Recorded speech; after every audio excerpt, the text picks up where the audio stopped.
Hello ನಮಸ್ತೆ, ನಾನು ನಿಮ್ಮ ಗೀತಾ ಸಂತೋಷ್. ಸಿರಿ ಸಂಭ್ರಮ ಚಾನಲ್ಗೆ ನಿಮ್ಮೆಲ್ಲರಿಗೂ ಸ್ವಾಗತ. ಇನ್ನೂ ನನ್ನ ಚಾನಲ್ನ ಸಬ್ಸ್ಕ್ರೈಬ್ ಆಗಿಲ್ಲ ಅಂದರೆ ಪ್ಲೀಸ್ ಸಬ್ಸ್ಕ್ರೈಬ್ ಆಗಿ, ಹಾಗೆ ಬೆಲ್ ಬಟನ್ನ ಕ್ಲಿಕ್ ಮಾಡೋದನ್ನ ಮರಿಬೇಡಿ.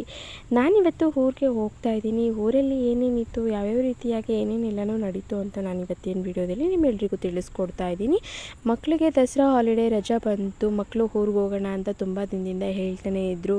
ರಜಾ ಇದ್ರೇ ಮಾತ್ರ ಊರಿಗೆ ಹೋಗೋದಕ್ಕಾಗೋದು ಅಂತ ಹೇಳಿಬಿಟ್ಟು ಎಲ್ಲನೂ ಬೆಳಗ್ಗೆನೇ ಎದ್ದು ಎಲ್ಲನೂ ಬೆಳಗ್ಗೆನೇ ಬಟ್ಟೆ ಎಲ್ಲನೂ ಪ್ಯಾಕ್ ಮಾಡ್ಕೊತಿದ್ದೆ. ಮಕ್ಳಿಗೆ ರಜಾ ಇದ್ದಾಗ ಅಷ್ಟೇ ಹೋಗಬೇಕು. ಒಂದಿನ 2 ದಿನ ಎಲ್ಲ ರಜಾ ಸಿಕ್ಕಿದ್ರೆ ಹೋಗೋದಕ್ಕೆ ಆಗಲ್ಲ.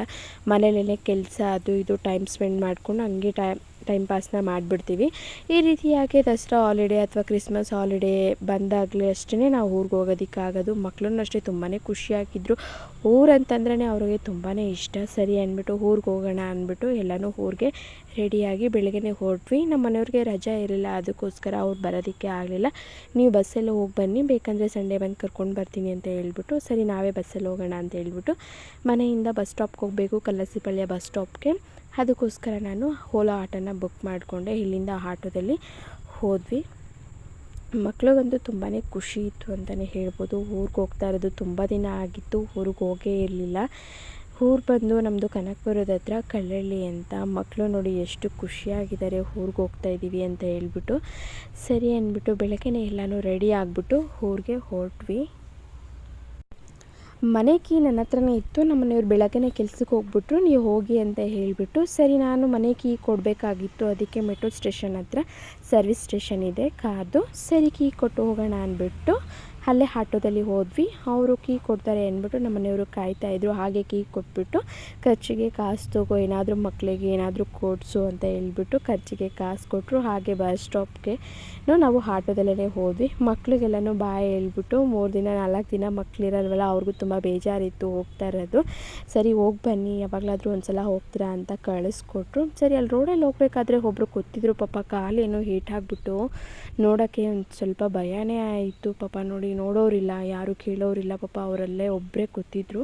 ಕಾಲೆಲ್ಲನೂ ತುಂಬ ಗಾಯ ಆಗಿಬಿಟ್ಟು ಯಾರೂ ಅವರಿಗೆ ತೋರಿಸೋದಕ್ಕೆ ಮತ್ತು ಹೆಲ್ಪ್ ಮಾಡೋದಕ್ಕೆ ಮುಂದೆನೇ ಬರಲಿಲ್ಲ.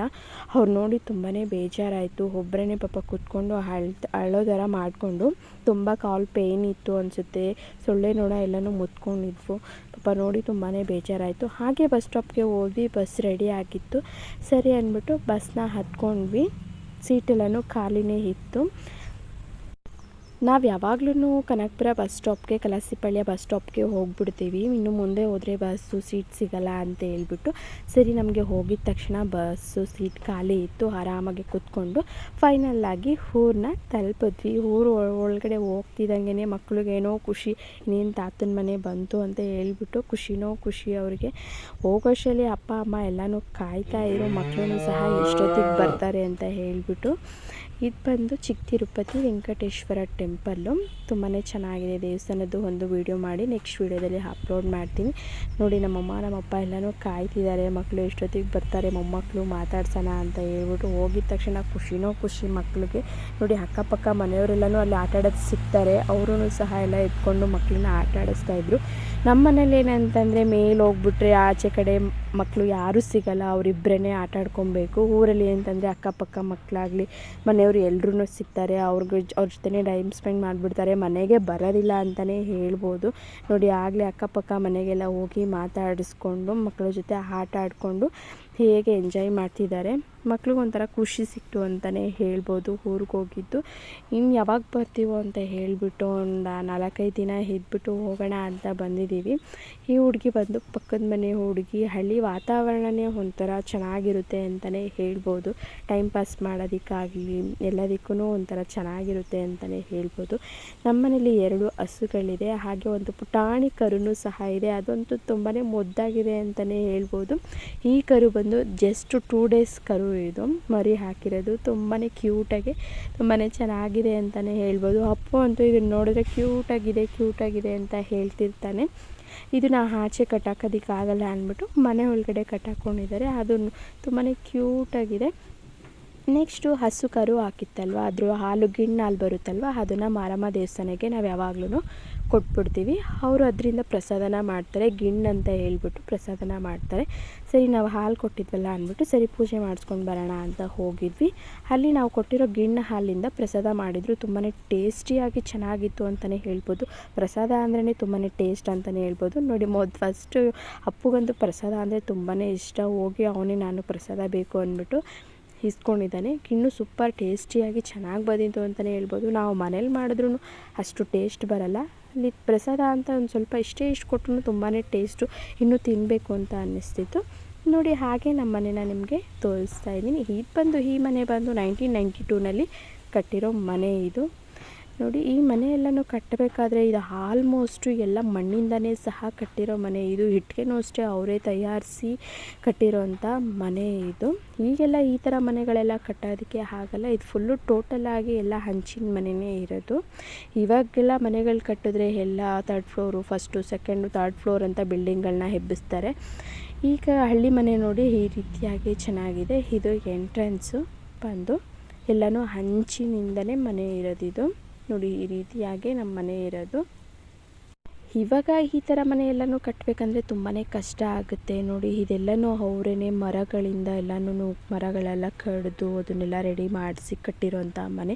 ತುಂಬಾ ಗಟ್ಟಿ ಇದೆ ಅಂತಲೇ ಹೇಳ್ಬೋದು. ಒಂದು ಮಳೆನೂ ಸಹ ಅಲ್ಲಿ ಗೋಡೆಗೆ ಹೊಡೆಯೋದಕ್ಕೆ ಆಗಲ್ಲ, ಅಷ್ಟು ಗಟ್ಟಿ ಇದೆ ಅಂತಲೇ ಹೇಳ್ಬೋದು. ಹಾಗೆ ನೆಕ್ಸ್ಟು ಮನೆ ಹಿಂದೆಯೇ ತೋಟ ಇರೋದ್ರಿಂದ ಎಳ್ನೀರು ಕೀಳ್ಸಿದ್ರು. ಸರಿ ಎಳ್ನೀರು ಕುಡಿಯೋಣ ಅಂತ ಹೋದ್ವಿ. ಸೂಪರಾಗಿ ಟೇಸ್ಟಿಯಾಗಿತ್ತು ಅಂತಲೇ ಹೇಳ್ಬೋದು. ಇಷ್ಟು ದಪ್ಪ ಎಳ್ನೀರು ತೊಗೊಳ್ಬೇಕು ಅಂತಂದರೆ ಬೆಂಗಳೂರಲ್ಲಿ 50-60 ರೂಪಾಯಿ ಇಲ್ದಿರ ಎಳ್ನೀರನ್ನೇ ಕೊಡಲ್ಲ.